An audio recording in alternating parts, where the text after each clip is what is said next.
નમસ્કાર દર્શક મિત્રો, આપ નિહાળી રહ્યા છો N24 ગુજરાતી।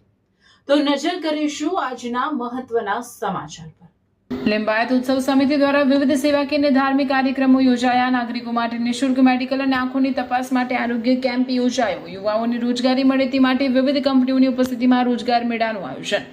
જરૂરિયાતમંદ ગંગા સ્વરૂપ બહેનોને સાડીનું વિતરણ કરવામાં આવ્યું। વિદ્યાર્થીઓને સાયકલ, રેનકોટ અને સ્કૂલ બેગનું વિતરણ કરી શિક્ષણને પ્રોત્સાહન અપાયું। જરૂરિયાતમંદ પરિવારોને અનાજ અને જીવન જરૂરી ચીજવસ્તુની કીટનું વિતરણ કરાયું। લિંબાયતના સુખ, શાંતિ અને સમૃદ્ધિ માટે સુંદર કાંડ પાઠનું આયોજન કરવામાં આવ્યું। સેવા, સંવેદના અને સંકલ્પના સંદેશ સાથે જન્મદિવસની ઉજવણીને સેવાકીય અભિયાનનું સ્વરૂપ આપવામાં આવ્યું।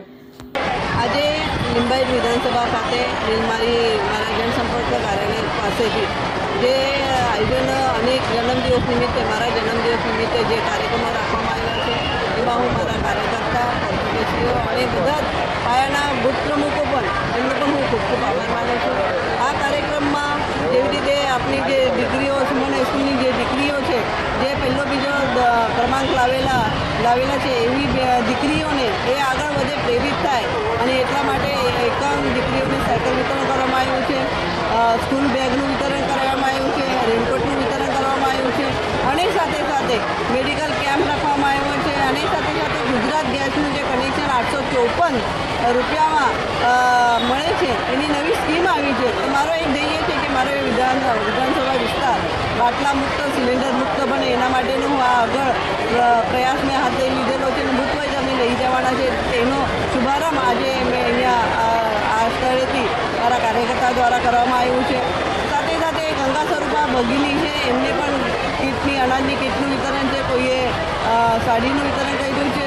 આ જન્મદિવસ એક માધ્યમ બનતો હોય છે પણ ઘણા લોકોને એનો લાભ મળતો હોય છે। એના માટે આ જન્મદિવસ ઉજવવા માટે અમે હમી ભરતા હોઈએ છીએ।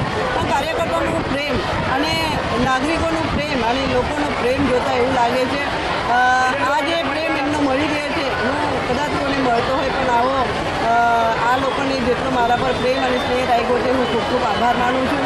અને આ લોકો સેવાકીય કાર્ય માટે સદા તત્પર રહેતા અમારા ભારતીય જનતા પાર્ટીની ટીમ સદૈવ લોકોની સાથે રહી છે। પછી એ દુઃખ હોય, સુખ હોય, અમે સાથે રહીને બધા જ કાર્યોને પૂરા પાડતા હોય છે અને એટલા માટે અમારી ટીમને હું ખૂબ ખૂબ શુભેચ્છા આપું છું।